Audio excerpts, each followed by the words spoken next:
السلام علیکم ورحمۃ اللہ وبرکاتہ۔ الحمد للہ رب العالمین وصلی اللہ وسلم وبارک علی عبدہ ورسولہ محمد وعلی آلہ وصحبہ اجمعین وعلی من تبعہم بإحسان الی یوم الدین، اما بعد۔ حیاکم اللہ ناظرین کرام، آپ سب کا خیر مقدم ہے۔ ناظرین کرام، ہماری گفتگو عقیدے کی بنیادیں اس حوالے سے جاری ہے۔ پچھلے درس میں ہم نے بہت ساری بنیادوں کو جانا تھا عقیدے کی، اور لوگوں میں جو گمراہ کن عقیدہ پایا جاتا ہے اس کو ہم نے گفتگو میں لایا تھا۔ لوگوں کا ستاروں کو لے کر جو ان کے حوالے سے، ستاروں کے حوالے سے لوگوں کا عقیدہ ہے، اس پر ہماری گفتگو ہوئی۔ وہ لوگ جو کاہنوں کے پاس جاتے ہیں، غیب کا دعویٰ دار، اور جو لوگوں کے ہاتھوں کی لکیریں دیکھ کر باتیں بتاتے ہیں، ان کے پاس جانے کا کیا حکم ہے، اور اس کے علاوہ نجات پانے والا فرقہ اور دیگر بدعات اور بدعات کی تفصیلات کو بھی ہم نے جانا تھا۔ ناظرین کرام، آج کی اس گفتگو میں جو کہ ہمارے درس کا آخری ایپیسوڈ ہے، آخری درس ہے ہمارا، اس میں بھی عقیدے کے متعلق مختلف موضوعات پر ہم گفتگو کریں گے۔ ہم اپنی گفتگو کی شروعات کرتے ہیں ناظرین کرام ایک اہم سلگتے ہوئے ایک معاملے سے جو مسلم سماج اور معاشرے میں پایا جاتا ہے ناظرین کرام، وہ ہے تعویذ۔ وہ ہے تعویذ، گلے میں تعویذ، ہاتھ میں تعویذ، اور اسی طرح گھروں میں برکت کے لیے جو خطے لگائے جاتے ہیں، اور گھروں پر نظر بد نہ ہو اس کے ناریل لگائے جاتے ہیں، اب کار کے سامنے نیمبو مرچی لگایا جاتا ہے، یا دیگر بہت ساری چیزیں جو لوگ اپنے آپ کو بچانے کے لیے کسی نقصان سے یا برکت کے لیے لگاتے ہیں، پہنتے ہیں، شفا کے لیے لگاتے ہیں، پہنتے ہیں۔ یہ جو تعویذ ہیں، ان تعویذوں کا کیا حکم ہے؟ اللہ کے نبی علیہ السلام کی شریعت، اللہ تبارک و تعالیٰ کی نازل شدہ شریعت ہے، اس میں اللہ تبارک و تعالیٰ ہر چیز کو واضح کیا ہے۔ اللہ تبارک و تعالیٰ کے حوالے سے ہمارا یہ عقیدہ ہے ناظرین اکرام، نفع نقصان اللہ ہی کی طرف سے ہے، اور کوئی اللہ کے علاوہ نفع نقصان کا مالک نہیں ہے، کوئی کائنات میں اختیار نہیں چلا سکتا ہے، اور کوئی نہیں ہے جو اللہ تبارک و تعالیٰ کے فیصلے پر غالب آ سکے۔ لہٰذا اگر کوئی آدمی یہ سمجھتا ہے کہ یہ تعویذیں، یہ خطے، یہ ناریل، یہ نیمبو، یہ دیگر چیزیں جو ہم لٹکاتے ہیں اپنے گھروں میں، گلوں میں پہنتے ہیں، یہ اللہ تبارک و تعالیٰ کے مقابلے ہمیں نفع دے گا یا ہمیں نقصان سے بچا لے گا، ہمیں نظر بد سے بچائے گا، حسد سے بچائے گا، تو ناظرین اکرام یہ صریح گمراہی ہے۔ اللہ تبارک و تعالیٰ کی شریعت اس سے پاک ہے۔ شریعت میں تعویذ، خطے، ناریل، نیمبو، جو چیزیں لٹکائی جاتی ہیں اپنے آپ کو نقصان سے بچانے کے لیے، گھر میں، سواری پر، گلے میں، جانوروں کو، شریعت میں اس کا کوئی ثبوت نہیں ہے۔ شریعت مطہرہ اس سے پاک ہے۔ اللہ کا دین توکل پر قائم ہے۔ اللہ پر بھروسہ کرو، ایمان رکھو اللہ پر، اچھا گمان رکھو اللہ سے، صحیح اسباب کو اختیار کرو، دعاؤں کا اہتمام کرو۔ یہ وہ چیزیں ہیں جو اللہ کے دین میں ہیں۔ تعویذ کے حوالے سے شریعت کیا کہتی ہے، اس حوالے سے کچھ باتیں میں آپ کے سامنے رکھتا ہوں۔ شریعت مطہرہ کے اصول کیا ہیں؟ ان میں سے یہ ہے کہ اللہ پہ ہم بھروسہ کریں، توکل کریں، اللہ کے علاوہ کسی کے بارے میں عقیدہ نہ رکھیں کہ نفع نقصان کے مالک ہیں یا ہمارے نقصان کو دور کر سکتے ہیں سوائے اللہ کے۔ ابو داؤد کی حدیث نمبر 3883 اور ابن ماجہ 3530 حدیث ہے۔ زینب جو کہ عبداللہ بن مسعود رضی اللہ تعالیٰ عنہ کی زوجہ ہیں، وہ روایت کرتی ہیں اپنے شوہر عبداللہ بن مسعود سے۔ عبداللہ بن مسعود رضی اللہ تعالیٰ عنہ کہتے ہیں، نبی صلی اللہ علیہ وسلم ان تمائم والطولۃ شرک، اللہ کے نبی صلی اللہ علیہ وسلم نے تعویذ، پلیٹوں کو آپ نے شرک کہا۔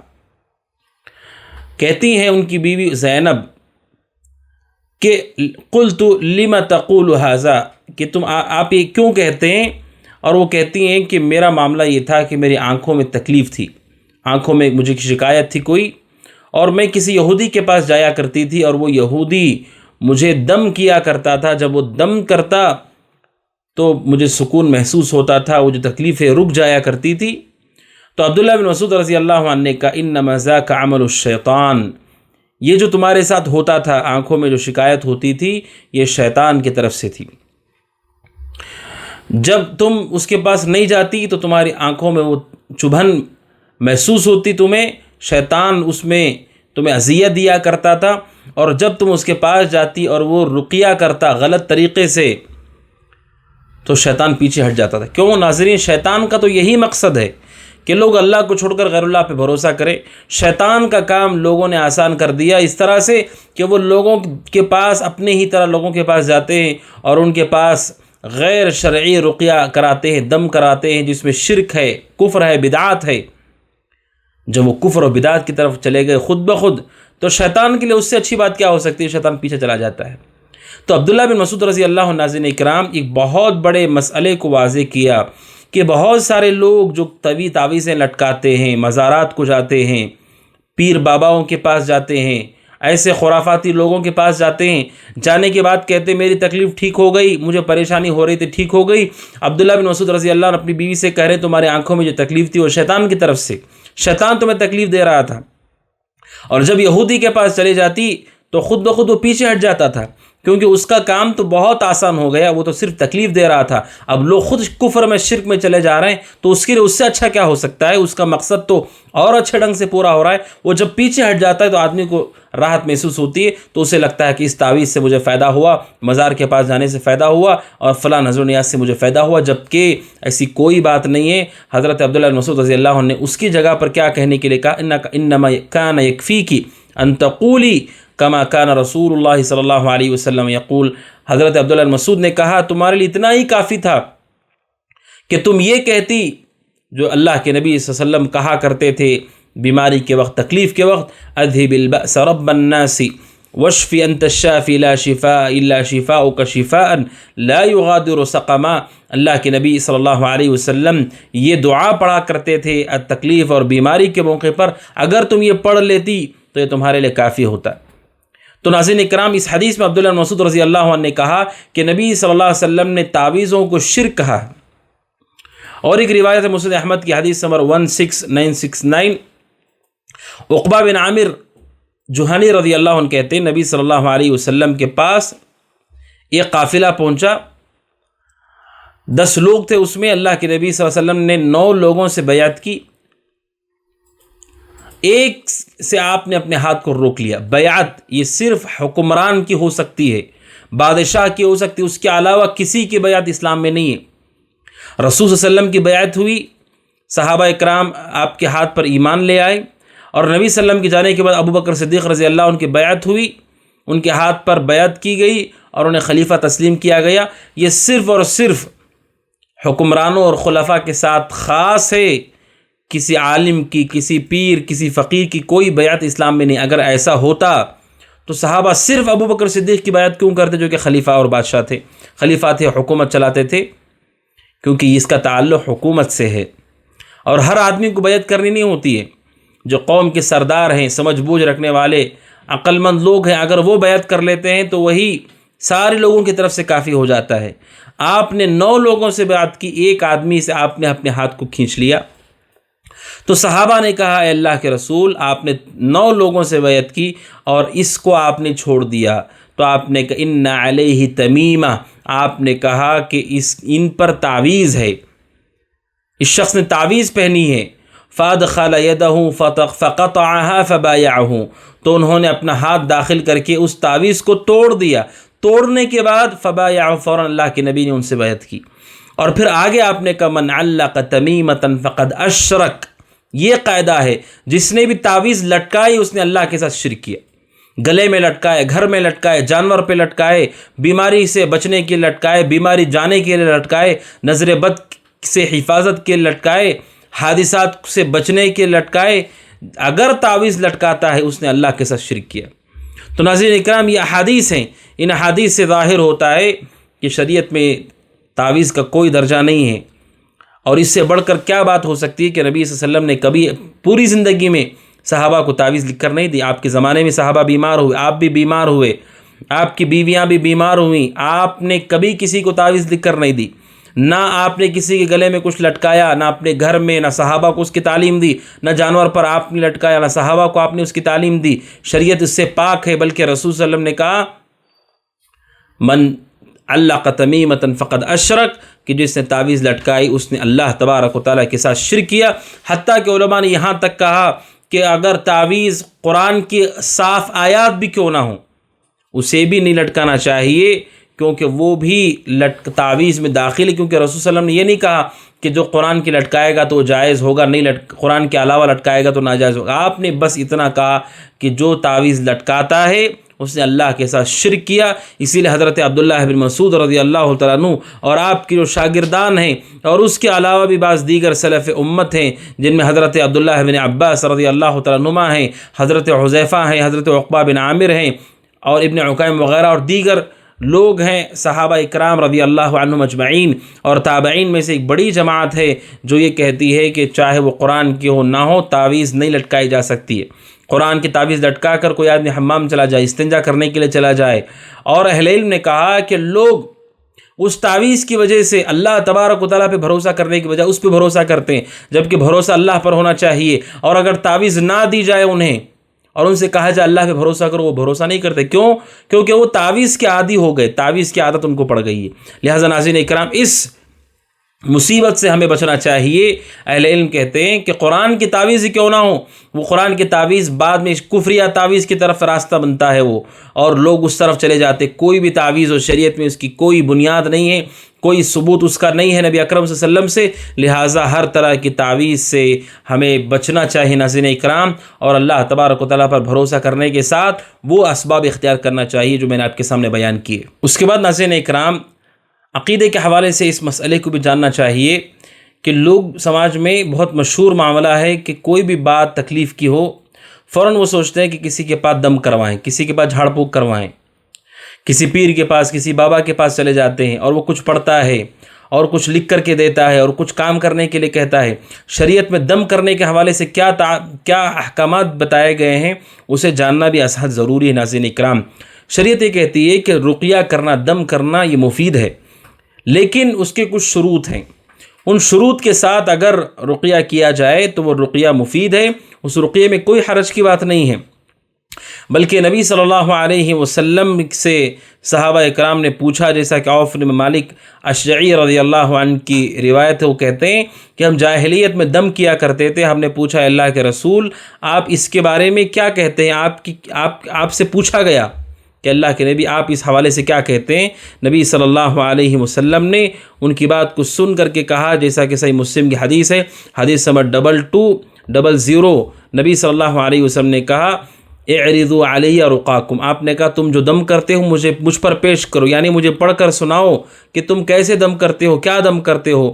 نبی صلی اللہ علیہ وسلم نے فرمایا لا بأس بالرقا ما لم یکن فیہ شرکا، آپ نے کہا اس دم میں کوئی حرج نہیں ہے جب تک کہ اس میں شرک نہ ہو۔ کوئی بھی دم ہو اگر شرک نہیں ہے تو اس میں کوئی حرج کی بات نہیں۔ تو ناظرین اکرام، نبی صلی اللہ علیہ وسلم نے شرط کو واضح کیا، دم کرنے والے کے لیے یہ شرط ہے کہ دم کرنے والا شرک نہ کرے اللہ کے ساتھ، اس دم میں کوئی غیر اللہ سے مدد مانگنا نہ ہو، جنات سے مدد مانگنا نہ ہو، اور دیگر امور شرکیہ نہ ہو۔ اور دم کروانے کے لیے جو جاتے ہیں انہیں بھی چاہیے کہ اس کا خیال رکھیں۔ اور علماء نے نصوص کو، کتاب و سنت کے احکامات کو سامنے رکھ کر شروط بیان کیے ہیں، 3 شرطیں ہیں، 3 شرطوں کے ساتھ دم کروانا جائز ہے۔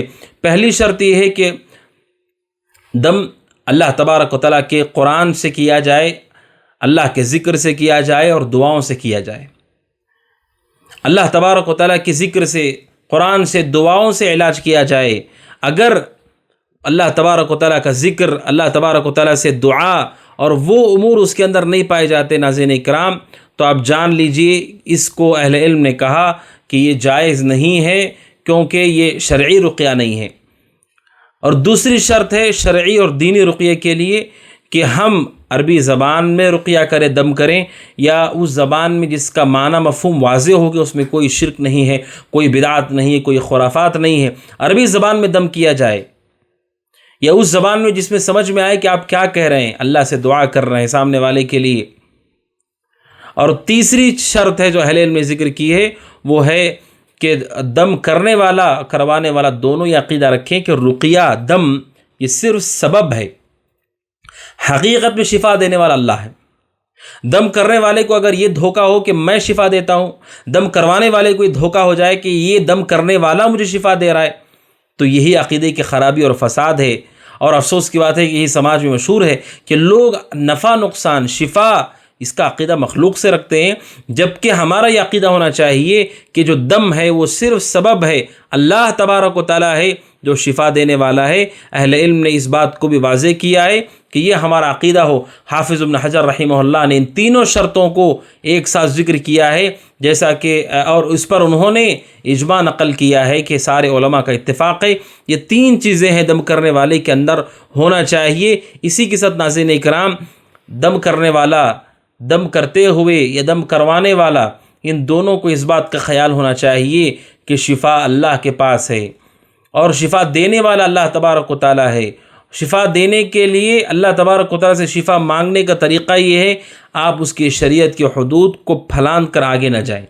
ہم چاہتے ہیں کہ اللہ شفا دے اور اسی کی نافرمانی بھی ہم کرتے ہیں ناظرین اکرام، تو اس سے برا کیا ہے؟ اور شیطان یہاں پر کھیلتا ہے کہ جب اسے معلوم ہوتا ہے کہ یہ لوگ شرکیہ امور میں داخل ہونے والے ہیں، تو فوراً شیطان لوگوں کی بہکانے کے لیے حاضر ہو جاتا ہے۔ اس لیے اہل علم نے کہا کہ رقیہ دو طرح سے ہوتا ہے، ایک ہے رقیہ شرعیہ جو دین میں ہے، رقیہ دم 3 شرطوں کے ساتھ، اس میں شرک نہ ہو، یہ صحیح دم ہے، جسے احادیث میں بہت سارے علاج بتایا گیا۔ سورہ فاتحہ کے ذریعے سے صحابی رسول نے دم کیا تھا، ابو سعید خدری رضی اللہ تعالیٰ عنہ نے، اور دیگر دعاؤں کے ذریعے سے، قرآن کے ذریعے سے بے شمار لوگ شفایاب ہوتے ہیں، بے شمار لوگوں کا علاج ہوتا ہے۔ اور دوسرا غیر شرعی رقیہ، وہ غیر شرعی رقیہ ناجائز رقیہ ہے جس میں بدعات ہوں، شرک ہو، غیر اللہ سے مدد مانگی جائے، جس میں لوگوں سے ناخون مانگے جاتے ہوں، بال مانگے جاتے ہوں، ماں کا نام پوچھا جاتا ہو، ستارے دیکھے جاتے ہوں، تعویذیں لکھ کر دی جاتی ہوں۔ یہ سارا رقیہ باطل ہے، شر ہے۔ اہل علم نے اس حوالے سے واضح کیا کہ غلط رقیے کی یہ پہچان ہوتی ہے کہ غلط رقیہ اللہ تبارک و تعالیٰ کے دین کے موافق نہیں، بلکہ وہ سنت کے خلاف ہوتا ہے۔ اسی لیے نبی اکرم صلی اللہ علیہ وسلم کی وہ حدیث بھی آپ نے سنی کہ رقیہ جو غیر شرعیہ ہوتا ہے وہ اللہ تبارک و تعالیٰ کے ساتھ شرک ہے۔ اسی طرح ناظرین اکرام، تبرک جو کہ مشہور لفظ ہے، سماج میں آپ سنتے ہیں کہ فلاں چیز میں برکت ہے، فلاں سے ہم برکت حاصل کرتے ہیں، اس میں بہت برکت ہے۔ برکت کے حوالے سے مومن کا کیا عقیدہ ہونا چاہیے؟ سب سے پہلے آپ جان لیجئے برکت کیا ہے۔ برکت کہتے ہیں کہ کسی بھی چیز میں اضافہ ہو اور خیر اس کے اندر جو بھلائی ہے وہ برقرار ہو، بھلائی وہ اضافہ اس کے اندر ہوتا رہے۔ ہماری جسم میں برکت یہ ہے کہ ہماری صحت برقرار ہو، اس صحت کے ساتھ ہم اللہ کی خوب بندگی کر رہے ہوں، عمر میں برکت ہو، ہم اللہ تعالیٰ کی اطاعت پر قائم ہو، دین کی مسلسل خدمت کر رہے ہوں۔ برکت یعنی اچھائی اور بھلائی کا رہنا اور اس میں اضافہ ہونا، یہ برکت اللہ تعالیٰ کا لشکر ہے۔ اگر برکت کم چیز میں چلی جائے تو اسے زیادہ کر دیتی ہے، کمزوری میں چلی جائے برکت تو اسے طاقتور کر دیتی ہے، چھوٹے میں چلی جائے تو اسے بڑا کر دیتی۔ برکت اللہ کی عظیم نعمت ہے، اور برکت کے حوالے سے ہمارا عقیدہ ہے کہ اللہ تبارک و تعالیٰ ہی ہے جو برکت دیتا ہے، وہی ہے جو برکت نازل فرماتا ہے۔ کسی بھی چیز میں خیر، برکت اللہ تبارک و تعالیٰ ہی عطا کرتا ہے۔ اور برکت 2 طرح کی ہوتی ہے، ایک طرح کی برکت تبرک لینا، یعنی کسی چیز کو بابرکت سمجھنا۔ تبرک حاصل کرنا 2 طرح سے، ایک تبرک ہے جو مشروع ہے، دین کے مطابق ہے، اور ایک تبرک جو غیر مشروع ہے، دین کے اندر نہیں ہے۔ مشروع تبرک کیا ہے؟ نبی اکرم صلی اللہ علیہ وسلم کی پوری ذات اور جو آپ کے جسم سے متصل جڑی ہوئی چیزیں، آپ نے جن جن چیزوں کو چھوا آپ سے متصل ہوئی، اللہ کے نبی صلی اللہ علیہ وسلم کی ذات اور آپ کے ساتھ جڑی ہوئی چیزیں، وہ ساری کے ساری بابرکت ہیں۔ یہ آپ کے جسم سے الگ ہوئی، جیسے آپ کے بال ہیں، آپ کے ناخن ہیں، آپ کا لباس ہے، آپ کا عصا ہے، آپ کا منبر ہے، آپ کے جوتے ہیں، آپ کا پسینہ ہے، آپ کا لعاب ہے، آپ کا وضو کا بچا ہوا پانی ہے۔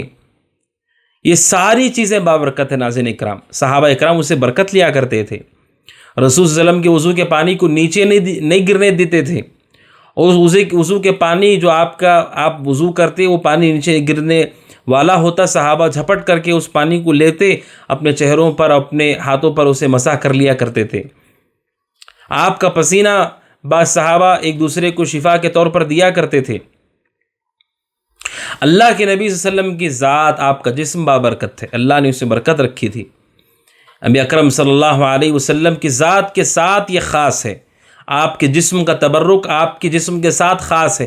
اللہ کے نبی کے بعد کوئی ایسا جسم نہیں ہے جو بابرکت ہو کہ جسے آپ چھو کر کے اس سے برکت لے سکیں، کہ کسی انسان کا لعاب، کسی کی ٹوپی، کسی کا لباس، کسی کی لکڑی، اب کوئی بابرکت نہیں ہے، صرف رسول کے ساتھ خاص ہے۔ اس کی کیا دلیل ہے؟ صحابہ اکرام نے رسول صلی اللہ علیہ وسلم کی وفات کے بعد کسی بھی انسان سے تبرک نہیں لیا ہے، کسی بھی انسان کو بابرکت سمجھ کر اسے جا کر چھوا نہیں ہے، اس کے کپڑے نہیں لیے ہیں، اس کا لعاب نہیں لگایا ہے، اس کے وضو کے پانی کو اپنے اوپر نہیں مس کیا ہے، اگرچہ کہ وہ مانتے تھے، جیسا کہ مشہور عبداللہ بن عمر بھی کہتے رضی اللہ تعالیٰ عنہما، رسول کے زمانے میں ہم کہتے تھے کہ سب سے افضل ابو بکر ہیں۔ انس بن مالک رضی اللہ عنہ مانتے تھے کہ سب سے بہترین صحابہ ابو بکر عمر رضی اللہ عنہما۔ اس کے باوجود کبھی انہوں نے ان سے برکت حاصل کرنے کی نیت سے انہیں چھوا نہیں، غلط طریقے سے تبرک کبھی حاصل نہیں کیا ہے۔ تو ایک جو تبرک ہے جو دین میں ہے وہ ہے نبی صلی اللہ علیہ وسلم جب تک زندہ تھے، باحیات تھے، آپ سے برکت، اور آپ کی جو چیزیں تھیں جنہیں آپ نے استعمال کیا تھا ان چیزوں میں برکت ہے ناظرین اکرام، لیکن ان میں سے کوئی چیز آج باقی نہیں ہے، وہ ساری چیزیں ختم ہو گئیں۔ اور ویسے بھی رسول صلی اللہ علیہ وسلم نے اپنے بعد بہت سارا مال نہیں چھوڑا، اور جو آپ نے چھوڑا تھا آپ کی انگوٹھی تھی جسے آپ پہنا کرتے تھے، حضرت عثمان بن عفان رضی اللہ تعالیٰ عنہ کے نے اسے پہنا، اللہ کے نبی کے ابو بکر نے، پھر عمر نے، پھر عثمان نے رضی اللہ عنہم، لیکن وہ کنویں کے پاس بیٹھے ہوئے تھے، ان کے ہاتھ سے انگوٹھی نیچے گری اور کنویں میں گر گئی۔ حضرت عثمان نے بڑی کوشش کی اسے پانے کی، پورا کنواں خالی کروایا، لیکن انگوٹھی نہیں ملی، رسول کی چیز وہ ضائع ہو گئی۔ اسی طرح آپ کے ممبر کو آگ لگ گئی، اور اسی طرح نبی اکرم صلی اللہ علیہ وسلم کے دیگر اشیاء جو باقی تھے، بہت سارے صحابہ ایسے ہیں جنہوں نے اپنے اولاد کو وصیت کی کہ جب ہم فوت ہو جائیں تو ہمارے ساتھ اس کو دفن کرنا، تو وہ چیزیں صحابہ کے ساتھ ہی چلی گئیں، آپ کے بال صحابہ کے ساتھ ہی چلے گئے، آپ کا لباس۔ اسی لیے ایک روایت میں بخاری کی کہ ایک صحابی نے آ کر کے رسول سے جبہ مانگا، آپ نے دے دیا، جبکہ رسول کو ضرورت تھی اس کی۔ صحابہ نے کہا کیوں تم نے مانگ لیا رسول سے؟ انہوں نے کہا کہ میں نے اس لیے مانگا تاکہ میرا کفن ہو سکے۔ ایک کو عصا دیا آپ نے، انہوں نے وصیت کی اس عصا کو ہم میرے ساتھ ہی دفن کر دینا۔ تو اس طرح صحابہ کی وصیتوں کی سبب وہ جو آپ کی چیزیں تھیں انہی کے ساتھ دفن ہو گئیں، اور کئی چیزیں تھیں جو وقت کے گزرنے کے ساتھ ساتھ ختم ہو گئیں۔ ناظرین اکرام، رسول کی کوئی چیز آج اس دنیا میں باقی نہیں ہے جس سے برکت حاصل کیا جا سکے، اور جتنی چیزیں کہی جاتی ہیں رسول کا جوتا ہے یا آپ کا جبہ ہے یا آپ کی لکڑی، یہ سب جھوٹ ہے، کوئی بھی اس کی سند اور پروف نہیں ہے کہ وہ رسول اکرم صلی اللہ علیہ وسلم نے استعمال کیا ہے۔ ہو سکتا ہے آپ کہیں 500 سال پرانا ہے، 600 سال پرانا ہے، 600 سال پرانا ہے، لیکن کس کا ہے؟ مسلمان کا ہے، کافر کا ہے، اس زمانے میں یہودی کا ہے، منافق کا ہے۔ رسول کی کوئی بھی چیز اہل علم کہتے ہیں آج باقی نہیں رہی، لہٰذا جو دینی تبرک تھا رسول کے جسم کو چھو کر، یا آپ سے جو چیزیں متصل رہیں، جڑی ہوئی رہیں، آپ سے الگ ہوئیں، ان سے برکت لینا یہ صرف رسول کی زندگی میں تھا، اور جب تک آپ کی چیزیں باقی رہیں تب تک تھا، اس کے بعد یہ ختم ہو گیا۔ اس کے بعد ہے ناظرین اکرام وہ تبرک جو اعمال صالحہ سے ہے۔ بہت ساری چیزوں کو برکت کہا گیا، قرآن مجید کو اللہ نے مبارک کہا، اللہ کا ذکر بابرکت ہے، اور یہ جو اعمال صالحہ ہیں یہ بھی برکت والی چیزیں ہیں، لیکن ان سے برکت حاصل کرنے کا کیا طریقہ ہے ناظرین اکرام؟ ان چیزوں پر عمل کرنا۔ اگر ہم قرآن کی تلاوت کرتے اللہ برکت دے گا، ہماری زندگیوں میں اللہ برکت دے گا، ہم ذکر کرتے اللہ ہماری زبان میں برکت دے گا، اللہ ہماری زندگی میں برکت دے گا۔ تو دوسری قسم ہے ثابت شدہ تبرک کی، برکت حاصل کرنے کی، کہ ہم وہ اعمال، وہ اقوال جسے شریعت نے صحیح کہا ہے، کتاب و سنت میں ثابت ہیں، ان پر ہم عمل کرتے ہیں، اسے برکت حاصل ہوگی۔ اور تیسرا وہ جگہیں جنہیں برکت والی کہا گیا شریعت میں، جیسے مسجدیں ہیں، جیسے مکہ ہے، مدینہ ہے وغیرہ، لیکن ان سے برکت حاصل کرنے کا طریقہ کیا ناظرین اکرام؟ وہاں جا کر اللہ کی عبادت کرنا۔ مسجد بابرکت جگہ ہے، وہاں جا کر اللہ کی عبادت کرنا ہے۔ اسی طرح مکہ برکت والی جگہ، وہاں جا کر اللہ کی عبادت کرنا ہے۔ مدینہ بابرکت جگہ، وہاں جا کر اللہ کی عبادت کرنا ہے۔ تو ناظرین اکرام جگہوں کو اللہ نے جو مبارک بنایا ہے، عزت والا بنایا ہے، اس کا مطلب وہاں جا کر نیکی کے کام کرنا، یہی رسول کا صحابہ کا طریقہ ہے۔ اسے چھو کر وہاں کی مٹی اور وہاں کے سامان کو لا کر اسے چھونا، یہ تبرک نہیں ہے۔ مشروع تبرک یہ ہے جن جگہوں کو برکت والی کہا گیا ہے وہاں جا کر کے دین کی، اللہ کی عبادت کرنا۔ اور چوتھی چیز ہے جن زمانوں کو، جن اوقات کو اللہ نے برکت والا کہا ہے، جسے رمضان کا مہینہ ہے، رمضان کا مہینہ بابرکت ہے، ذوالحجہ کا پہلے 10 دن بابرکت ہیں، لیلۃ القدر ہے، رات کا آخری پہر ہے، یہ سب اوقات برکت والے ہیں، خیر والے ہیں۔ ان میں برکت حاصل کرنے کا طریقہ یہ ناظرین اکرام، اس وقت کو جو پاتا ہے اس میں خوب اللہ کی عبادت کرے۔ رمضان کا مہینہ مل گیا، برکت والا مہینہ، خوب اللہ کی عبادت کرنا چاہیے۔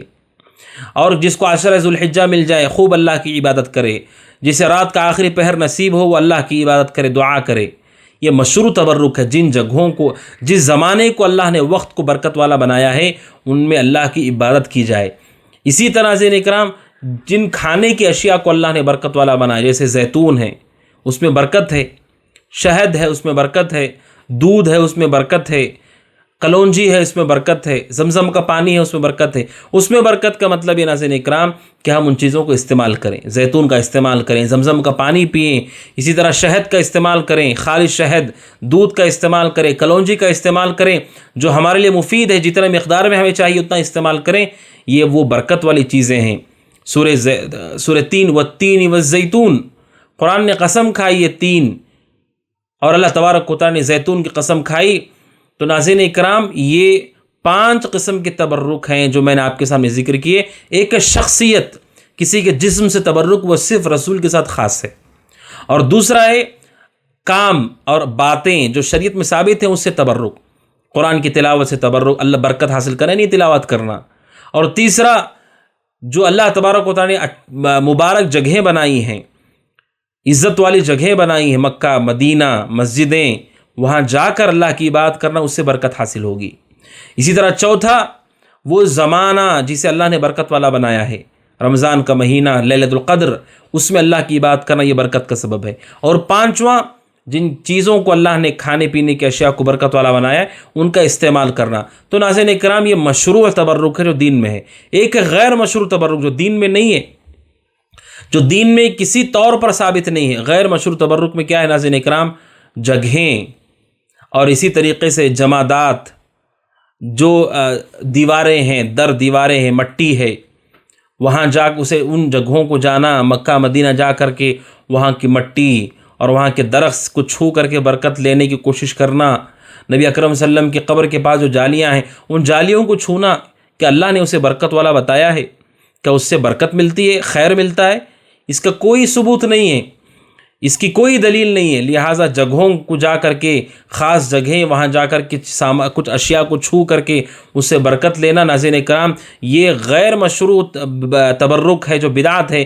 اسی طرح نیک لوگوں کی قبروں کے پاس جا کر، مزارات کے پاس جا کے مزارات کو چھونا، اپنی آنکھوں پر اسے لگانا، اسی طرح رسول صلی اللہ علیہ وسلم جن جگہوں پر سے گزرے ہیں وہاں جانا، ان جگہوں پر جا کر کے ان جگہوں کو چھونا، جیسے غار حرا کو کوئی جاتا ہے، رسول جہاں پیدا ہوئے وہاں پر جاتا ہے، ان جگہوں کو چھوتا ہے، چھو کر کے یہ تبرک یہ شریعت میں جائز نہیں ہے۔ حجر اسود اور رکن یمانی جو کعبۃ اللہ سے جڑے ہوئے دو چیزیں ہیں، حجر اسود جہاں سے طواف شروع کیا جاتا ہے، اور اس سے پہلے جو رکن یمانی ہے، یہ دو چیزیں ہیں ایسی جنہیں چھوا جا سکتا ہے، وہ چھونا آپ کے لیے خیر و برکت کا باعث ہے۔ اس کے علاوہ ایسی کوئی چیز شریعت میں نہیں ہے کہ آپ چھوئیں گے تو آپ کو فائدہ ہوگا اس سے۔ تو لہٰذا ناظرین اکرام، یہ غیر مشروع تبرک ہے۔ اسی طرح غیر مشروع تبرک زمانے سے کے حوالے سے یہ بھی ہے کہ کچھ لوگ نبی صلی اللہ علیہ وسلم کے پیدائش کے دن کو اچھا لباس پہنتے، اچھا کام کرتے ہیں، وہ کہتے ہیں اس میں زیادہ ہمیں فائدہ ہوگا۔ اسی طرح معراج کی رات مناتے ہیں، 15ویں شب مناتے ہیں شعبان کی، اور اس کے علاوہ دیگر خاص دنوں میں شہادت حسین کو مناتے ہیں، کچھ کام کرتے ہیں، وہ کہتے ہیں یہ دن ان سے برکت ہوگی۔ یہ ان زمانوں کو برکت والا نہیں کہا گیا ہے۔ جنہیں برکت والا کہا گیا اس میں بھی آپ صرف وہ چیزیں کر سکتے ہیں جو دین میں پہلے سے ثابت ہیں، لیکن یہ جگہیں یا وہ زمانہ جو دین میں ہے ہی نہیں، اسے خاص کر کے عبادت کرنا یہ بدعت ہے۔ اسی طریقے سے نیک لوگوں کو چھو کر کے ان سے برکت حاصل کرنا، کوئی عالم ہے، کوئی پیر ہے، کوئی فقیر ہے، کوئی بابا ہے، اس کے کپڑوں کو، اس کے پیروں کو، اس کے لعاب کو، اس کا استعمال شدہ پانی، اس کے ذریعے سے برکت حاصل کرنا، یہ بدعت ہے، گمراہی ہے۔ ناظرین کرام، دین میں ایسی کوئی تعلیم نہیں دی گئی ہے، یہ صرف رسول صلی اللہ علیہ وسلم کے ساتھ خاص تھا۔ تو ناظرین کرام، آپ اس حوالے سے آپ کے سامنے گفتگو آئی، دین میں جو ثابت شدہ تبرک ہے، برکت حاصل کرنا ہے، صرف اسی سے برکت ہمیں حاصل کرنا چاہیے۔ اور آپ یہ حدیث بھی آپ کے سامنے میں ذکر کر دیتا ہوں، سنن ترمذی حدیث نمبر 2180، ابو واقد لیثی رضی اللہ عنہ کہتے ہیں نبی صلی اللہ علیہ وسلم جب حنین سے نکلے، آپ کے ساتھ وہ مسلمان بھی تھے جو نئے نئے مسلمان ہوئے تھے، اللہ کے نبی صلی اللہ علیہ وسلم ایک درخت کے پاس سے گزرے جس کا نام تھا ذات انواط۔ مشرکین اپنے ہتھیار اس پہ لٹکایا کرتے تھے تاکہ برکت ہو، جیت ہے انہیں حاصل ہو۔ تو جو نئے نئے مسلمان ہوئے تھے انہوں نے کہا کہ اللہ کے رسول ہمیں بھی ایک درخت بنا کر دیجئے ذات انواط کی طرح، جیسے مشرکوں کا درخت ہے۔ تو رسول صلی اللہ علیہ وسلم نے کہا سبحان اللہ، یعنی آپ نے غائب درجے تعجب کرتے ہوئے کہا سبحان اللہ، جیسا موسیٰ کی قوم نے کہا موسیٰ سے ہمیں بت بنا کے دو، تم نے ویسا ہی مجھ سے مطالبہ کیا۔ اور آپ نے کہا اس ذات کی قسم جس کے ہاتھ میں میری جان ہے کہ تم اپنے سے پہلے قوموں کے راستے پر چلو گے۔ آپ شدید تعجب کا اظہار کیا اور آپ نے اسے یہود و نصارہ کے راستے پر چلنا قرار دیا، جب اسلام میں ایک درخت بھی ایسا نہیں رسول نے بنایا کہ جسے چھو کر برکت ملے، جسے ہتھیار لٹکا کر برکت ملے۔ ایک بھی درخت آپ نے اپنی زندگی میں نہیں بنایا، تو کون سے درخت سے ہم برکت لے سکتے؟ کون سے مزار سے، کون سی دیوار سے، کون سی مٹی سے برکت لے سکتے ہیں؟ تو ناظرین اکرام، یہ سب غیر مشروع تبرک ہے جو ہمارے سماج و معاشرے مشہور ہو چکا ہے، ان سے حد درجے بچنے کی ضرورت ہے۔ اس کے بعد ناظرین اکرام، ہمارے سماج میں ایک اور چیز جو پائی جاتی ہے وہ ہے نظر ماننا، غیر اللہ کی نظر ماننا۔ فلاں ولی کی نظر ہم نے مانی ہے، عبدالقادر جیلانی رحمہ اللہ کی نظر ہم نے مانی ہے۔ نظر کے حوالے سے شریعت کیا کہتی ہے؟ نظر کا معنی ہے اپنے اوپر کسی چیز کو لازم کر لینا، جو ہم پر فرض نہیں ہے اس کو اپنے اوپر فرض کر لینا کہ میں ایسا کروں گا، تعظیم کے طور پر، ان کی تعظیم کے طور پر، ان کے تقرب کے طور پر۔ تو ناظرین اکرام، نظر ایک عبادت ہے اور صرف اللہ کے لیے ہونا چاہیے۔ سورہ انسان سورہ دہر آیت نمبر 7 میں اللہ نے کہا یوفون بالنذر، اہل ایمان وہ ہے جو نظر کو پورا کرتے ہیں، جو اللہ کے لیے نظر ہے اس نظر کو پورا کرتے ہیں۔ اللہ تبارک و تعالیٰ نے ان لوگوں کی تعریف کی جو نظر مان لینے کے بعد اسے پورا کر لیتے ہیں، جو اللہ تبارک و تعالیٰ کے لیے ہوتی ہے۔ غیر اللہ کی نظر نہیں مانی جا سکتی ہے، کیونکہ نظر ایک عبادت ہے۔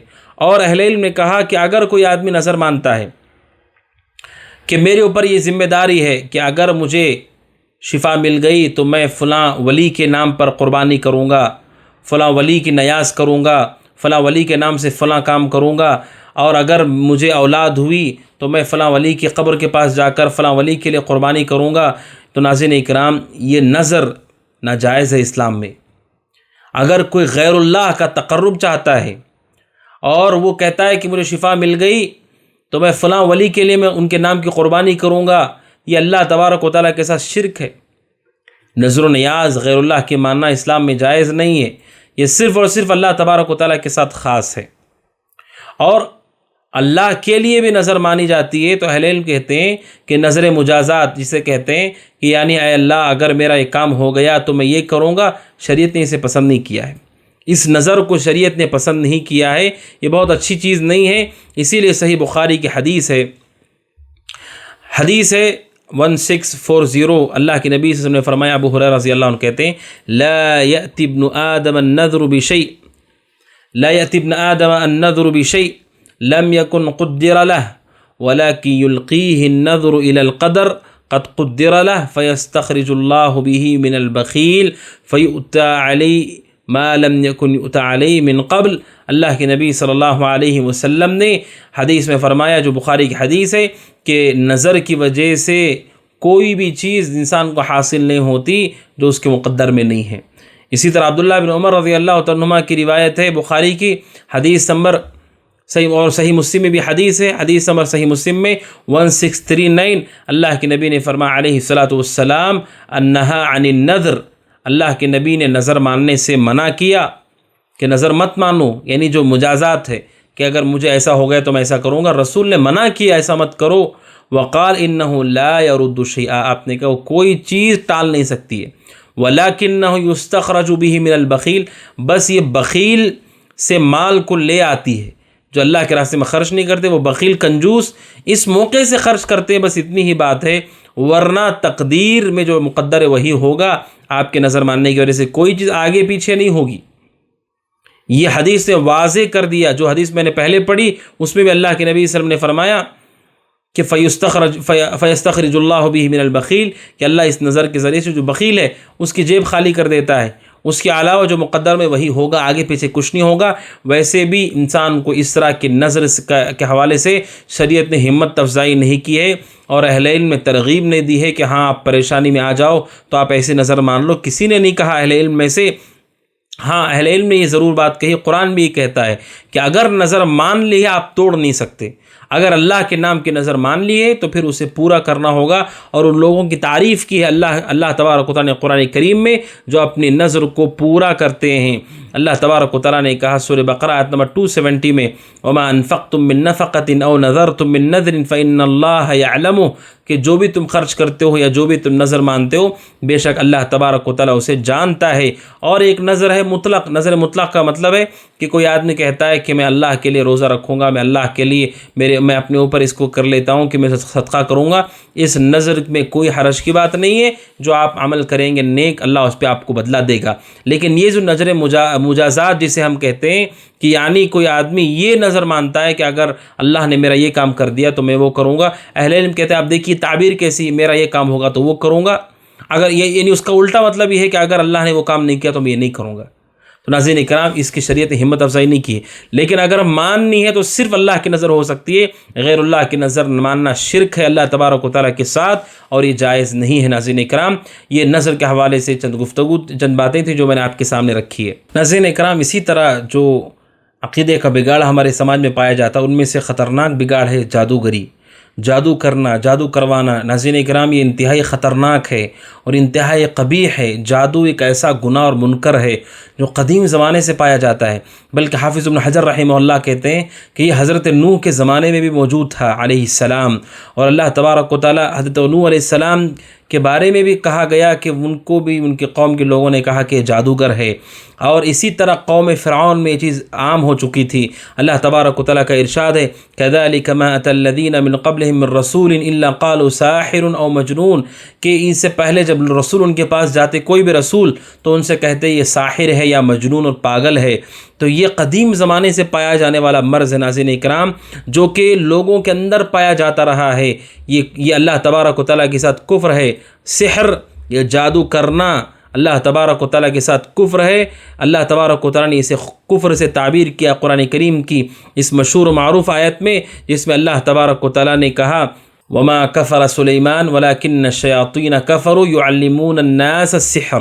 اللہ تبارک و تعالیٰ نے کہا کہ سلیمان نے اللہ تبارک و تعالیٰ کے ساتھ کفر نہیں کیا۔ سورہ بقرہ آیت نمبر 102 میں اللہ تبارک و تعالیٰ نے کہا بلکہ شیاطین نے کفر کیا جو لوگوں کو جادو سکھایا کرتے تھے، اسے کفر کہا گیا۔ اور اسی طریقے سے اس جادو کے حوالے سے شریعت نے یہ بھی کہا کہ جو جادو کرنے والے لوگ ہیں اللہ تبارک و تعالیٰ کی یہاں وہ خسارہ اٹھانے والے لوگ ہیں، اور اس جادو کے حوالے سے شریعت کہتی ہے کہ یہ وہ گناہ ہے جو انسان کو تباہ کر دیتا ہے۔ جادوگر خود تباہ ہوتا ہے، جادو کروانے والا خود تباہ ہوتا ہے۔ یہ سماج کی حقیقت ہے کہ لوگ حسد کی وجہ سے، جلن کی وجہ سے اور دیگر مسائل کی وجہ سے ایسے جھوٹے دعوے داروں کے پاس جاتے ہیں اور ان کے پاس جا کر جادو کرتے ہیں اور کرواتے ہیں، جبکہ اللہ تبارک و تعالیٰ نے اسے کفر قرار دیا اور یہ بہت بڑا گناہ ہے۔ حدیث میں بھی نبی اکرم صلی اللہ علیہ وسلم نے اس گناہ کی خطرناکی کو واضح کیا ہے کہ سحر کتنا خطرناک ہے۔ اللہ کے نبی صلی اللہ علیہ وسلم نے کہا اجتنبوا السبع الموبقات، اللہ کے نبی نے کہا 7 ایسے گناہوں سے بچو جو انسان کو ہلاک کر دیتے ہیں، انسان کو تباہ کر دیتے ہیں۔ اس میں اللہ کے نبی صلی اللہ علیہ وسلم نے سب سے پہلے ذکر کیا، بخاری کی حدیث ہے 2766، صحیح مسلم کی حدیث ہے 89، اجتنبوا السبع الموبقات، 7 بڑے گناہ جو انسان کو تباہ کر دیتے ہیں اس سے بچو۔ صحابہ نے کہا اللہ کے نبی وہ کون سے گناہ ہیں؟ تو آپ نے کہا شرک باللہ، پہلے اللہ کے ساتھ شرک، اور دوسرا کہا سحر، اور دوسرا ہے جادو۔ اسے اللہ تبارک و تعالیٰ نبی اکرم صلی اللہ علیہ وسلم نے تباہ کرنے والے گناہوں میں سے کہا۔ اور اسی طریقے سے قرآن کریم میں اللہ تبارک و تعالیٰ نے ان لوگوں کے بارے میں کہا جو جادو کرنے والے لوگ ہیں۔ اللہ تبارک و تعالیٰ کہتا ہے وَلَقَدْ عَلِمُوا لَمَنِ اشْتَرَاهُ مَا لَهُ فِي الْآخِرَةِ مِنْ خَلَاقٍ۔ سورہ بقرہ آیت نمبر 102 میں اللہ تبارک و تعالیٰ کہتا ہے کہ وہ جو ایسا کرتے ہیں انہیں معلوم ہے کہ ایسا کرنے والوں کے لیے آخرت میں کوئی حصہ نہیں ہے۔ کتنا برا یہ کام کرتے ہیں، کتنا برا سودا یہ کرتے ہیں۔ تو ناظرین اکرام جادو اور سحر اس سے حد درجے مومن کو دور رہنا ہوگا، اس لیے کہ جادو کرنے والا شخص بغیر شیاطین کی مدد کے کفریہ کام کیے کہ کیسے جادو کرے گا، اور جو جا رہا ہے جادو کروانے کے لیے وہ سامنے والے کو کفر کرنے کی دعوت دے رہا ہے اور اس کے پیسہ بھی وہ دے رہا ہے۔ 1 روپیہ بھی جو جادوگروں پہ خرچ ہوتا ہے، جھوٹے دعوے دار جو غیب کے ان پہ خرچ ہوتا ہے، وہ اسراف ہے، فضول ہے، اس مال کے بارے میں پوچھا جائے گا اور ہمارے عقیدے سے متعلق بھی پوچھا جائے گا۔ لہٰذا ناظرین کرام، جادو اور سحر اور اس کی خطرناکی سے ہم سب کو اجتناب کرنا ہوگا، اور اسی کے ساتھ ساتھ جادو کے حوالے سے شریعت کے حوالے سے اہل علم کہتے ہیں کہ جادو کرنے والا شخص یہ واجب القتل ہے، یعنی اسے قتل کیا جائے گا تاکہ سماج کو اس کے شر، اس کے فتنے سے راحت دی جا سکے۔ اور اسی طرح اہل علم نے یہ بات بھی ذکر کی ہے کہ جادو کرنے والے بعض لوگ ایسے جو کہتے ہیں کہ ہم جادو کو جادو سے توڑیں گے، یہ بھی چیز جائز نہیں ہے۔ جادو کا علاج جادو سے نہیں کیا جا سکتا ہے، برائی کا علاج برائی نہیں ہے، گندگی کو گندگی سے کیسے صاف کیا جائے گا، لہٰذا یہ تصور بھی شریعت میں درست تصور نہیں ہے۔ اور اسی طریقے سے شریعت مطہرہ میں وہ باتیں بھی بتائی گئی ہیں جس سے انسان ایسی چیزوں سے شفایاب ہو سکتا ہے۔ رقیہ شرعیہ جو شرعی علاج ہے اس کے ذریعے سے انسان اس سے اجتناب کر سکتا ہے۔ آپ جانتے ہیں نبی اکرم صلی اللہ علیہ وسلم پہ بھی جادو کر دیا تھا ایک یہودی شخص نے اپنی بیٹیوں کے ساتھ نبی اکرم صلی اللہ علیہ وسلم پہ بھی جادو کیا تھا، اور حضرت جبریل علیہ السلام نے اور آپ کے ساتھ ایک فرشتے نے آ کر کے آپ پر رقیہ کیا، اللہ کے نبی علیہ السلام شفایاب ہو گئے۔ وہ مشہور حدیث ہے کہ نبی اکرم صلی اللہ علیہ وسلم کے حوالے سے حضرت عائشہ کہتی ہیں رضی اللہ تعالی عنہا، سحر رسول اللہ صلی اللہ علیہ وسلم، کہ نبی اکرم صلی اللہ علیہ وسلم پر سحر کر دیا گیا، آپ پر جادو کر دیا گیا۔ اللہ کے نبی صلی اللہ علیہ وسلم کے ساتھ ایک چیز یہودیوں نے کی، یہود کا کام ہے، اور یہ شیاطین و جنات کا کام ہے۔ حضرت عائشہ صدیقہ کی حدیث بخاری میں 3268 حدیث ہے، اور صحیح مسلم میں 2189 حدیث ہے، اللہ کے نبی صلی اللہ علیہ وسلم پر جادو کیا گیا، یہاں تک کہ اللہ کے نبی صلی اللہ علیہ وسلم کے بارے میں کہتی ہیں کہ آپ کو خیال آتا تھا کہ میں نے یہ کر دیا ہے جبکہ آپ نے وہ چیز نہیں کی ہے۔ یہاں تک کہ اللہ کے نبی صلی اللہ علیہ وسلم کہتے ہیں کہ میرے پاس 2 لوگ آئے اور مجھے بٹھایا، اور ایک نے دوسرے سے کہا کہ کیا ہوا ہے، کہا کہ بیمار ہیں، کہ جادو کیا ہے، پوچھا کس نے جادو کیا ہے، کہا لبید بن عاصم نے۔ پھر اللہ کے نبی علیہ السلام کا علاج ہوا، آپ کو اس رقیے سے اللہ تبارک و تعالیٰ نے شفا عطا فرمائی، آپ پر جادو کر کے اس کو کنویں میں پھینکا گیا تھا، فی بئر زروان کنویں میں اسے پھینکا گیا تھا، اللہ تبارک و تعالیٰ نے آپ کو شفا دی۔ تو ناظرین اکرام، اس کفر سے، اس گناہ سے ہم سب کو بچنا ہوگا جو شیاطین کا عمل ہے، یہود کا عمل ہے، کفار کا عمل ہے، اس عمل سے ہم سب کو اجتناب کرنا چاہیے ناظرین اکرام۔ اسی طرح ناظرین اکرام، ایک مشہور بات ہے لوگوں کے اندر جو عقیدے کا بگاڑ ہے، وہ ہے کہ وہ اللہ تبارک و تعالیٰ کے حوالے سے یہ کہتے ہیں کہ اللہ تعالیٰ ہر جگہ موجود ہے، یا کچھ لوگ کہتے ہیں اللہ تعالیٰ مسجدوں میں ہے، کوئی کہتا ہے اللہ تعالیٰ پاک جگہوں میں ہے، کوئی کہتا ہے اللہ تعالیٰ مومن کے دل میں رہتا ہے۔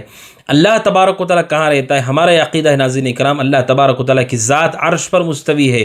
قرآن کریم کے اندر متعدد جگہوں پر اسے ذکر کیا گیا، اللہ تبارک و تعالیٰ کی ذات عرش پر مستوی ہے، اور مشہور و معروف آیت ہے الرحمن علی العرش استوى، سورہ طٰہٰ آیت نمبر 5، سورہ اعراف اللہ تبارک و تعالیٰ کہتا ہے ثم استوى علی العرش، اللہ تعالیٰ عرش پر مستوی ہوا۔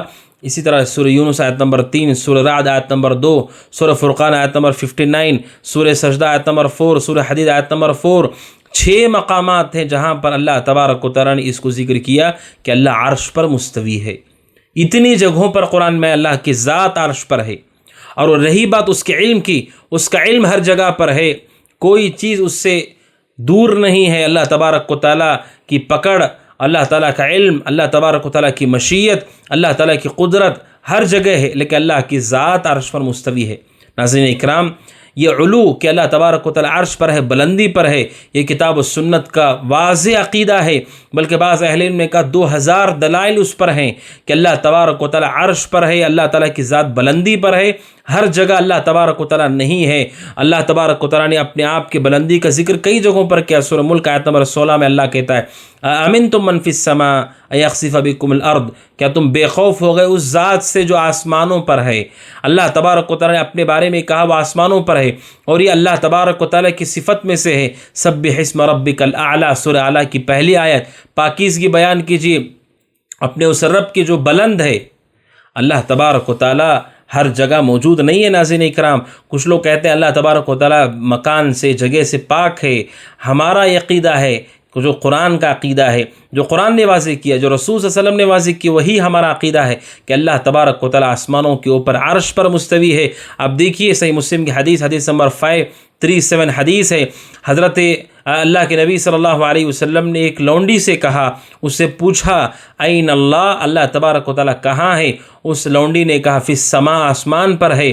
تو اللہ کے نبی نے پھر ان سے اس لونڈی سے پوچھا من انا، میں کون ہوں؟ تو اس نے کہا انت رسول اللہ، آپ اللہ کے رسول ہیں۔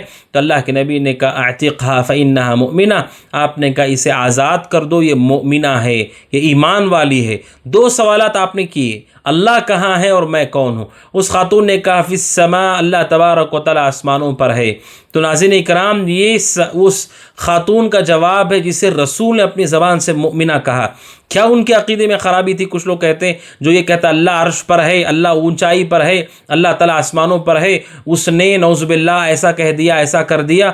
اس خاتون کے بارے میں کیا کہیں گے جس سے سیدھے رسول نے سوال کیا اس لونڈی سے، اور انہوں نے جواب دیا؟ یعنی اس زمانے میں غلام اور لونڈیاں یہ سب عقیدہ رکھتے تھے کہ اللہ تعالیٰ عرش پر ہے، آسمانوں پر ہے۔ یہی ہمارا عقیدہ ہے ناظرین اکرام۔ اور یہ جو مخلوق ہے دنیا، اللہ نے اسے بنایا ہے۔ کہ آپ یہ عقیدہ رکھتے ہیں کہ اللہ تعالیٰ ہر جگہ ہے، تو اللہ تبارک و تعالیٰ نعوذ باللہ جو دنیا میں ناپاک جگہیں ہیں، کیا وہاں پر بھی نعوذ باللہ اللہ ہے؟ یہ جو بت ہیں، یہ جو مزارات اور قبریں ہیں، کہ اللہ تبارک و تعالیٰ نعوذ باللہ اللہ کی ذات کے بارے میں ہم کیسے کہیں گے کہ ان ساری جگہوں پر ہے؟ بلکہ اللہ تعالیٰ پاک ہے، بلندی پر ہے۔ یہی ہمارا عقیدہ ہے۔ اور رہی بات اللہ تبارک و تعالیٰ عرش پر کیسے مستوی ہے، اللہ بہتر جانتا ہے۔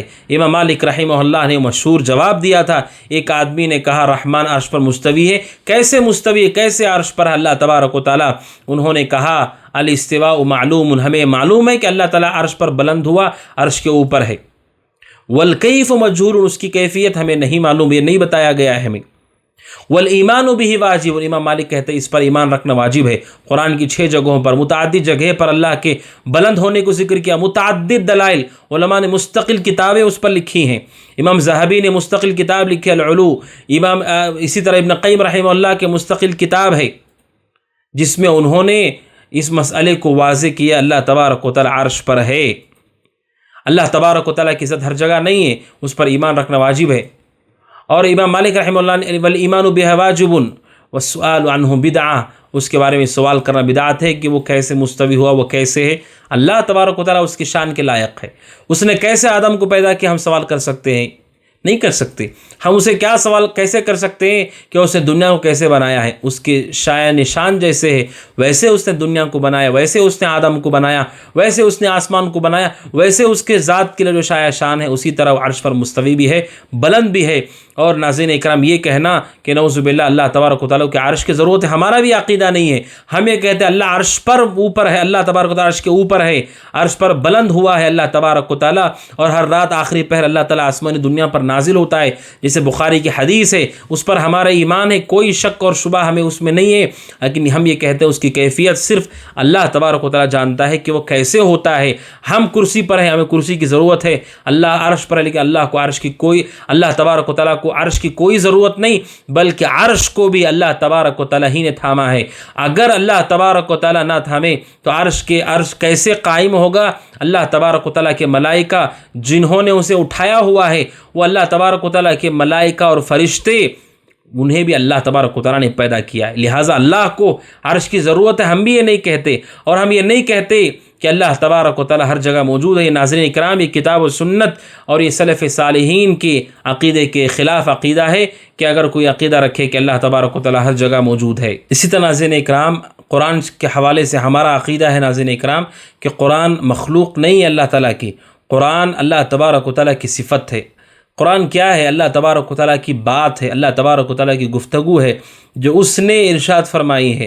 اللہ تبارک و تعالیٰ کی یہ باتیں مخلوق نہیں ہیں، جس طرح اس کی ذات مخلوق نہیں ہے، اس کی صفات بھی مخلوق نہیں ہے، اس نے پیدا کیا ہے، اس کی ذات، اس کی صفات پیدا کی ہوئی نہیں ہے۔ لہٰذا قرآن کے بارے میں ہمارا عقیدہ ہونا چاہیے کہ قرآن مجید اللہ تبارک و تعالیٰ کا کلام ہے، اللہ کی بات ہے، مخلوق نہیں ہے، اور اللہ نے اسے نازل کیا ہے، یہ انسان کا کلام نہیں ہے، انسان کی طرف سے نہیں ہے۔ سورہ فرقان کی پہلی آیت کریمہ تبارک الذی نزل الفرقان علی عبدہ لیکون للعالمین نذیرا، بابرکت ہے وہ ذات جس نے فرقان کو نازل کیا اپنے بندے پر۔ تو اللہ تبارک و تعالیٰ ہے اس کو نازل کرنے والا، اور یہ مخلوق نہیں ہے۔ اللہ تبارک و تعالیٰ سورہ اعراف میں کہتا ہے آیت نمبر 54 میں، الا لہ الخلق والامر، مخلوق بھی اس کی ہے، اسی نے پیدا کیا ہے، والامر، اور حکم بھی اس کا ہے، امر بھی اس کا ہے۔ علماء کہتے ہیں اس میں اللہ نے مخلوق کو الگ کیا ہے اور حکم کو الگ کیا۔ قرآن بھی اللہ کا امر ہے، لہٰذا وہ اللہ تبارک و تعالیٰ کی مخلوق نہیں ہے۔ تو ناظرین اکرام، قرآن مجید اللہ تبارک و تعالیٰ کی یہ کی صفت ہے، اللہ تبارک و تعالیٰ کی طرف سے ہے، جسے اللہ نے اپنے نبی محمد رسول اللہ صلی اللہ علیہ وسلم پہ نازل کیا۔ اور اس قرآن کے بارے میں ہمارا عقیدہ ہے کہ اللہ تبارک و تعالیٰ نے اس کتاب کی حفاظت کا ذمہ لیا ہے۔ اس کتاب میں کوئی تبدیلی نہیں ہو سکتی، اس کا کوئی حرف بھی نہیں بدلا جا سکتا ہے، اور باطل دائیں بائیں کہیں سے اس میں نہیں داخل ہو سکتا ہے۔ اور ہمارا یہ عقیدہ ناظرین اکرام کہ قرآن کی تفسیر، اس کا معنی وہی صحیح ہوگا جو حدیثوں کے ذریعے سے اور صحابہ نے جیسے سمجھا ہے ویسے سمجھا جائے، وہی تفسیر معتبر ہے، معتمد ہے۔ اس کے علاوہ آیات کو سامنے رکھ کر اپنی طرف سے اس کا معنی بیان کرنا سراسر گمراہی اور غلط ہے۔ قرآن کے حوالے سے ناظرین اکرام یہ ہمارا عقیدہ ہے۔ اسی طرح ناظرین اکرام، صحابہ اکرام کے حوالے سے ہمارا عقیدہ ہے، ہمیں عقیدہ رکھتے ہیں کہ سارے کے سارے صحابہ قابل احترام ہیں، قابل قدر ہیں، قابل محبت ہیں، ان سب سے محبت کی جائے گی، کسی سے بغض نہیں رکھا جائے گا۔ اور ہم اس حوالے سے قرآن کریم کی اس آیت کی پابندی کرتے ہیں۔ سورہ حشر آیت نمبر 10 میں اللہ تعالیٰ کہتا ہے، صحابہ کا ذکر کرنے کے بعد، والذین جاءوا من بعدہم، جو ان کے بعد آئے وہ یہ کہتے ہیں، یقولون ربنا اغفر لنا ولاخواننا الذین سبقونا بالایمان، اے اللہ ہمیں بھی معاف فرما اور ہمارے ان بھائیوں کو بھی معاف فرما جو ایمان کے ساتھ دنیا سے رخصت ہوئے، ولا تجعل فی قلوبنا غلا للذین آمنوا، اور اے اللہ ایمان والوں کے سلسلے میں ہمارے دل میں کوئی کینہ کپٹ اور غل کو باقی نہ رکھ۔ ربنا انک رؤوف الرحیم، اے ہمارے رب یقیناً تو رؤوف الرحیم ہے، اللہ تبارک و تعالیٰ تو رحم کرنے والا ہے، شفقت کرنے والا ہے۔ تو ناظرین اکرام، قرآن کی آیت ہمیں بتاتی ہے کہ صحابہ کا عہد گزر گیا، بعد میں آنے والے قیامت تک ان کے ذمے ایک ہی چیز ہے، وہ ہے ان کے حق میں دعا کرنا، ان کے حق میں اچھا تذکرہ کرنا۔ اور پیارے رسول صلی اللہ علیہ وسلم نے اسی بات کا ہم سب کو حکم بھی دیا۔ اللہ کے نبی صلی اللہ علیہ وسلم نے حدیث میں فرمایا، لا تسبوا اصحابی، آپ نے کہا کہ میرے صحابہ کو برا بھلا مت کہو، اور آگے آپ نے کہا، فَإِنَّ أَحَدَكُمْ لَوْ أَنفَقَ مِثْلَ أُحُدٍ ذَهَبًا، آپ نے کہا اگر تم میں سے کوئی احد پہاڑ کے برابر بھی سونا خرچ کرے، مَا بَلَغَ مُدَّ أَحَدِهِمْ وَلَا نَصِيفَهُ، کہ اگر کوئی شخص احد پہاڑ کے برابر بھی سونا خرچ کر دے، آپ سوچیں ناظرین، مال نہیں بلکہ سونا بھی خرچ کر دے، وہ صحابہ کے ایک مد یا آدھے مد، ایک مد کہتے ہیں ناظرین اکرام، 2 ہتھیلیوں کو ملا کر بھر کر اس میں جتنا اناج آتا ہے اسے ایک مد کہتے ہیں، اور آدھا مد یعنی ایک مٹھی میں، ایک ہتھیلی میں جو ہمارے پاس اناج آتا ہے، یعنی صحابہ کی ایک ہتھیلی اور ایک مٹھی اور ایک مشت جو اللہ کے راستے میں انہوں نے خرچ کیا تھا رسول کے ساتھ۔ بعد میں کوئی آدمی انہیں برا بھلا کہتا ہے، اسے جان لینا چاہیے کہ احد پہاڑ کے برابر بھی سونا خرچ کر کے ہم ان کے اس مقام کو نہیں پہنچ سکتے۔ ما بلغ، ان کے مقام تو دور کی بات ہے، احد پہاڑ برابر سونا بھی ان کے ایک مٹھی جو کی برابری نہیں کر سکتا ہے۔ یہ صحیح بخاری کی حدیث ہے، صحیح بخاری اور صحیح مسلم کی حدیث ہے۔ صحیح مسلم حدیث نمبر 2541، ابو سعید خدری رضی اللہ تعالیٰ اس حدیث کے راوی ہیں۔ تو ناظرین اکرام، صحابہ کے سلسلے میں ہمارا عقیدہ ہے کہ سارے صحابہ اللہ تبارک و تعالیٰ نے ان سب سے جنت کا وعدہ کیا ہے۔ وہ پیارے رسول صلی اللہ علیہ وسلم کے اصحاب تھے، آپ کے ساتھی تھے، جنہوں نے قرآن کو نازل ہوتے ہوئے دیکھا، ان کے سوالات پہ قرآن کو نازل کیا گیا، رسول صلی اللہ علیہ وسلم کو ان کے درمیان بھیجا گیا، انہوں نے رسول کی صحبت اٹھائی، رسول کے ساتھ دین کی مدد کے لیے کھڑے رہے، اور وہی دین کو ہم تک نقل کرنے والے ہیں۔ اور کوئی بھی شخص ایک بھی صحابی کی شان میں گستاخی کرتا ہے، ان کی تنقیص کرتا ہے، ان کی بے عزتی کرتا ہے، ہمارے نزدیک وہ شخص سنت کے دائرے سے نکل کر بدعت کے دائرے میں چلا گیا، وہ بدعتی اور گمراہ ہے، چاہے وہ کوئی بھی ہو۔ سارے سلف کا یہی عقیدہ ہے، ایک بھی صحابی کی برائی اور گستاخی کرنے والا وہ سنت پر کبھی نہیں ہو سکتا ہے، چاہے وہ صحابی کوئی بھی ہو، فتح مکہ کے پہلے ہوں، فتح مکہ کے بعد ہوں، بعد میں ایمان لانے والے ہوں، کوئی بھی ہوں۔ اب وہ صحابی جنہوں نے رسول کو دیکھا، صحبت اٹھائی، ایمان لے آئے، ان کے بارے میں کبھی ہم زبان کو نہیں کھول سکتے، بلکہ اللہ کے نبی صلی اللہ علیہ وسلم کے بقول جو صحابہ کو برا بھلا کہتا ہے، اس پر اللہ کی، ملائکہ کی، سارے لوگوں کی لعنت برستی ہے۔ وہ شخص اللہ کے رحمت سے دھتکار دیا جاتا ہے جس نے شریعت کے نقل کرنے والے، شریعت کے لیے لڑنے والے، جانوں کو قربان کرنے والوں کے حوالے سے گستاخی کرے۔ تو ناظرین اکرام، صحابہ اکرام کے حوالے سے ہمارا عقیدہ ہے کہ ان کے احترام میں کوئی کمی نہ ہو، ہمیشہ ان کا ذکر خیر کیا جائے، اور ان کے زمانے میں جو کچھ واقعات، حادثات پیش آئے، اپنی زبانوں کو ہم محفوظ رکھیں، اور جیسے انہوں نے دین کو سمجھا ہے ویسے ہی ہم دین کو سمجھیں، اور ہم ان کے راستے، ان کے طریقے کی مخالفت نہ کریں۔ ناظرین اکرام، یہ ہمارا عقیدہ ہے صحابہ اکرام رضوان اللہ تعالی علیہم مجمعین کے سلسلے میں۔ ناظرین اکرام، عقیدے کے اہم مبحث ولاء البراء۔ ولاء البراء کیا ہے؟ شیخ بن باز رحمہ اللہ سے اس حوالے سے سوال کیا گیا کہ وضاحت کریں ولاء اور براء کیا ہے، تو شیخ بن باز رحمۃ اللہ علیہ کہتے ہیں ولاء اور براء، کہتے ہیں ولاء کا معنی ہے اہل ایمان سے محبت اور ان سے مودت، ان سے دوستی، ان کی اعانت اور نصرت، اور براء کا مطلب ہے کفار سے، کافروں سے برات کا اعلان کرنا، ان سے، ان کے دین سے بری ہو جانا، یہ ہے ولاء اور براء۔ جیسا کہ اللہ تبارک و تعالیٰ نے حضرت ابراہیم علیہ السلام کے بارے میں کہا کہ وہ ہمارے لیے اسوہ ہیں۔ ابراہیم کا اسوہ کیا ہے؟ سورہ ممتحنہ آیت نمبر 4 میں اللہ تبارک و تعالیٰ کہتا ہے قد كانت لكم اسوة حسنة في ابراہیم والذین معه، تمہارے لیے یقیناً اسوہ ہے تمہارے لیے ابراہیم میں اور ان کے ساتھ ایمان لانے والوں میں، جب انہوں نے اپنی قوم سے کہا کہ ہم بری ہیں تم سے، براء منکم ومما تعبدون من دون اللہ، تم سے بھی بری ہیں اور جن کی تم عبادت کرتے ہو ان سے بھی ہم بری ہیں، ہم اس کا انکار کرتے ہیں، اور ہمارے تمہارے درمیان بغض و عداوت ہے اس وقت تک کہ تم اللہ پر ایمان لے آؤ۔ تو ناظرین اکرام، ولاء اور براء یہ عقیدے کی بنیادوں میں سے ہے کہ ہم توحید سے، ایمان اور اہل توحید سے محبت کریں، ان کی اعانت اور ان کی مدد کریں، اور دین اسلام پر ہم جمع ہوئے ہوں۔